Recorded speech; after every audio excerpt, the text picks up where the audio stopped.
Welcome to Compai's Expat channel. I'm Compai. I am Susua's voice of reason.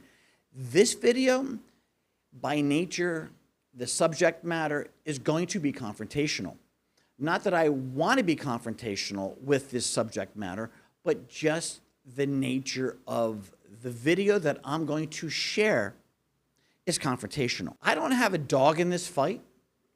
There's no winning or losing for me. I have been talking about this very issue for years myself.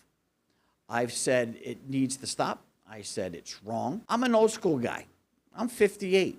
To me, a passport brother is what they are, whoremongers. What is a whoremonger? A whoremonger is a guy that basically hires prostitutes.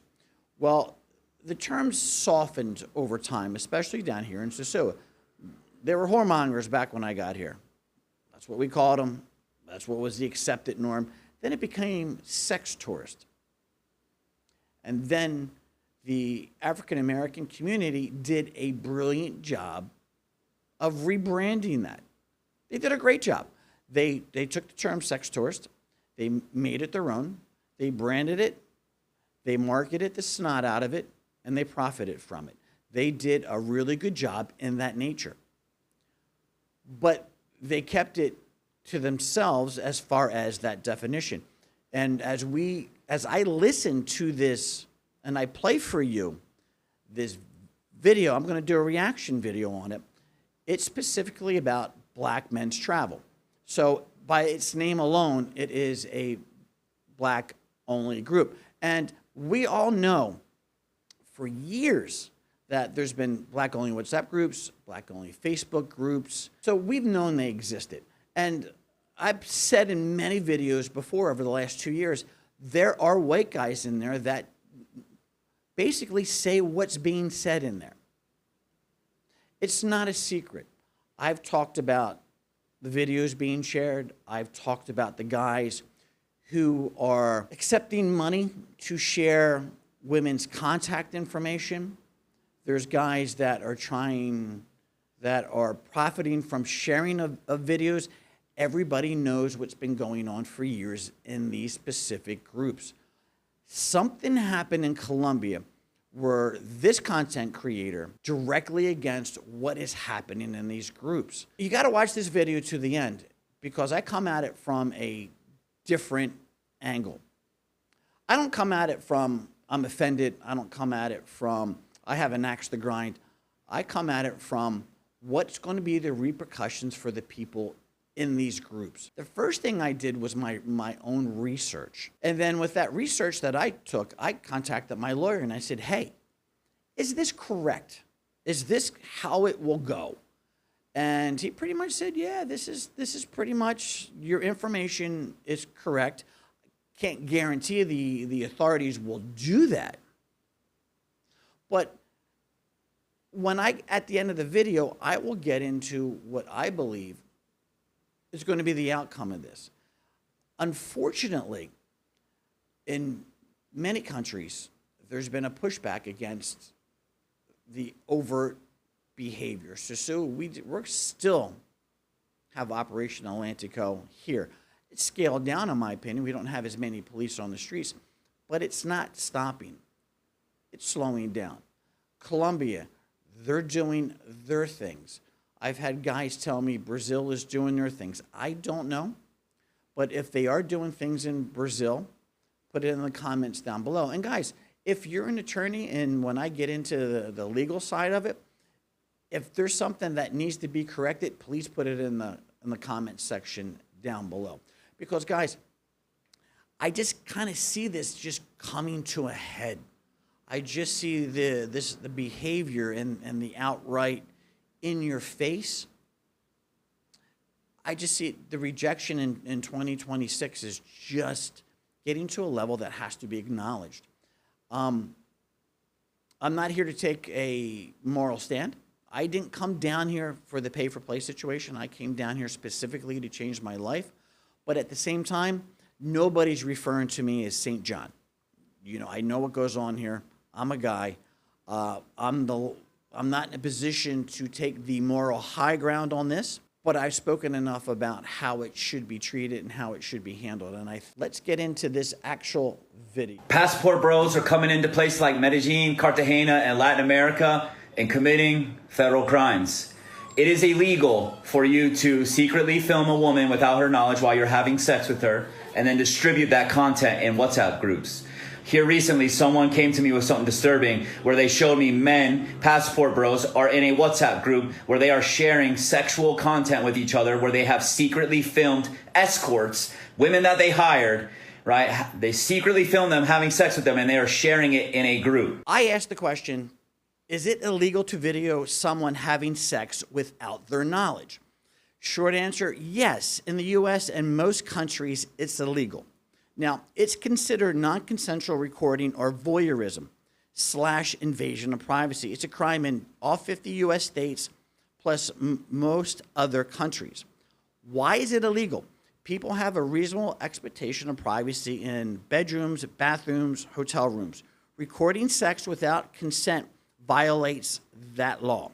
The law doesn't care if it was in public versus private. What matters is consent plus expectation of privacy.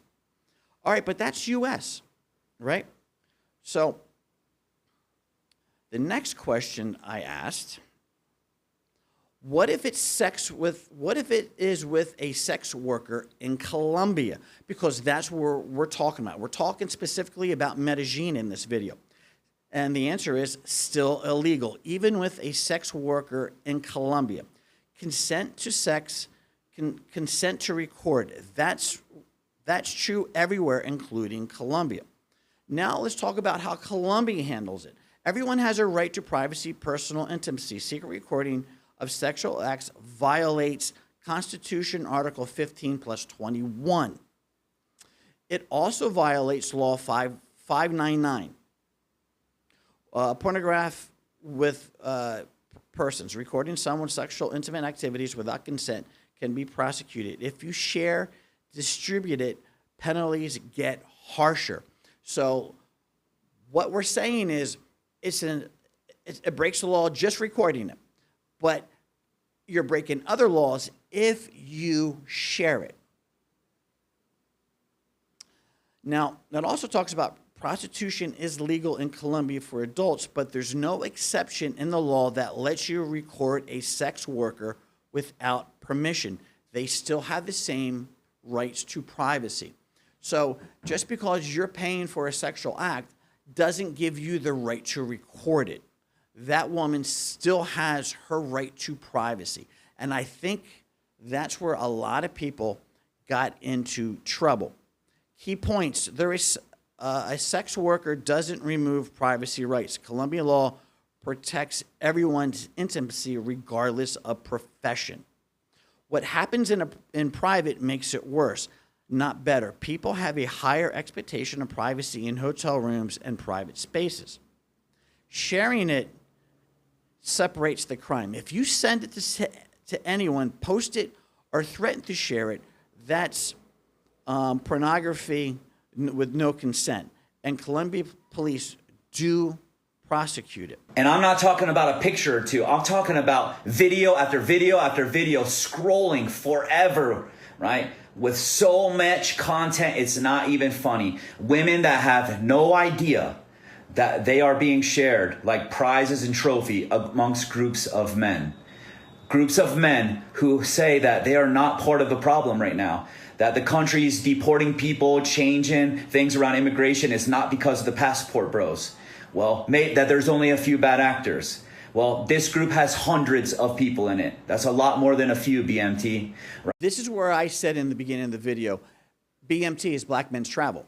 How do I know that? Because I know one of the founders from Sosua. I know him personally. Always decent guy to me.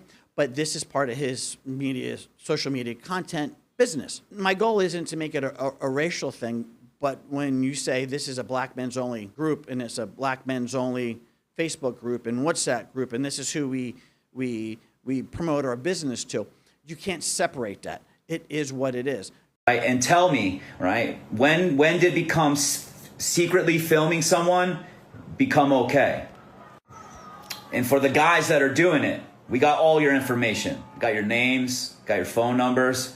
We have everything, right? Last week, some of you guys tried to slow me down. You got the countdown for a little while, but we're not doing anything wrong, right? We're exposing poor behavior. We're doing good, man. Instagram agreed with us. We're back up, okay? We're going to continue to expose you. We are in your groups. We're in your Facebook groups. We're in your WhatsApp groups. We are everywhere. If you are going to try to sexually exploit kids, sexually exploit women, do dirty stuff in any of these countries, we are going to catch you doing it. We're going to turn it over to the people that can ensure that you will never come to these countries again, right? So you guys either act right or you won't be here at all. And mass reporting someone isn't going to do the trick, guys, because again, we're not doing anything wrong. You guys secretly filming someone and sharing it are committing felonies. You guys are doing something wrong, and we're here to weed it out, snuff it out, and get it to the people that could do something about it. What this gentleman said, he's evidently, I don't know who we is. To me, that says a lot. Who is we? So it sounds like he has a group of guys that have a mission to bring all this into the light, to expose all this. So he says we. So there's other people who are helping him. So my next question that I had with my lawyer, if you violate the laws in Colombia, can you be prosecuted in the United States? Because it's jurisdiction.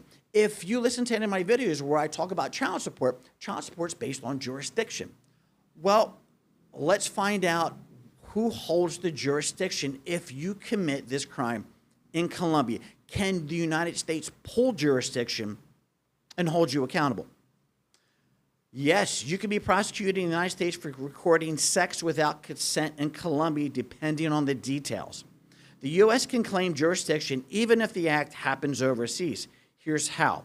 If you're a U.S. citizen, plus other laws let U.S. citizens prosecute citizens for certain sex-related crimes committed abroad. Non-consensual recording plus distribution fall under this if it involves interstate, international commerce.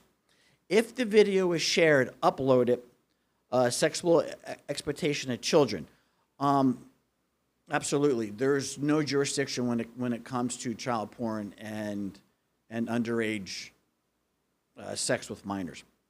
That's just a given. This is the part that would scare me if I was in these groups and sharing information and doing the things that shouldn't be done. Can the U.S. prosecute you for something done in the DR? Yes, if one of these is true. You're a U.S. citizen / national. The U.S. has extraterritorial jurisdiction, which means they have jurisdiction outside of the United States. And that applies for certain crimes. Non-consensual recording plus distribution counts if it touches U.S. systems. That's scary because what is not a U.S. system, right? Number two, the video crosses U.S. systems. You upload it, texted it, stored it on an iCloud, Google Drive, posted it to Instagram, TikTok, all of that uses U.S. servers. That's some scary shit right there because everything is U.S. That falls under the interstate and international commerce that triggers federal laws like 18 U.S.C. 2259 for non-consensual images. That's scary. That just, because what really isn't U.S.-based? Facebook's U.S.-based. WhatsApp is owned by Facebook. Apple's U.S.-based. So it's pretty much everything that is used for social media falls under that. Do I think there's going to be a big dragnet for everybody that's in these groups? No, I don't think so. What I do think is that they might stop you at the airport from coming into their country, which I think that'd be the road they're going to take. I do know for a fact this channel right here, members of the government do watch my channel. I've had the Minister of Tourism, comment on a couple of my videos. I know for a fact there's other people in positions of authority locally who watch my channel. So, you know, that's why I say things that I've said in the past. You know, don't get involved in politics. Don't call for certain people to go to jail. You really got to pick and choose what you do online. Evidently, it now applies to private WhatsApp groups and private Facebook groups. I don't want to see anybody get jacked up. But at the end of the day, it is what it is. You know, we're all adults responsible for what we do. I said it before in videos that I've done years ago. Everybody knows these videos were being shared. They know pictures were being shared. They know guys were selling content. We know guys were selling phone numbers of these girls. Guys were actually pimping through these groups. That's who I think might have a problem, are the guys that were actually promoting prostitution. That's some serious shit, especially down here in the Dominican Republic. So guys, let's see what comes out of this. I don't know who this social media content creator is. From his profile, he's based out in Medellin. So I don't know what his vested interest is other than him not liking what's going on. And you know, I don't think it's right either. I agree with him on that. But who's he going to report all this information to? Where's it gonna? Whose desk is it gonna wind up on? Let's see. Let's see if those groups get closed down by the companies that are hosting them. Is Facebook going to close the groups? Is WhatsApp going to close the groups? I don't know. Let's see. But guys, I say all the time, keep private personal and personal private, and I say it for a reason, because you need to. Don't put your business out there for it to come back and get you in trouble. So guys, with that being said, keep personal private and private personal. If you haven't subscribed, please subscribe, and peace out and be safe.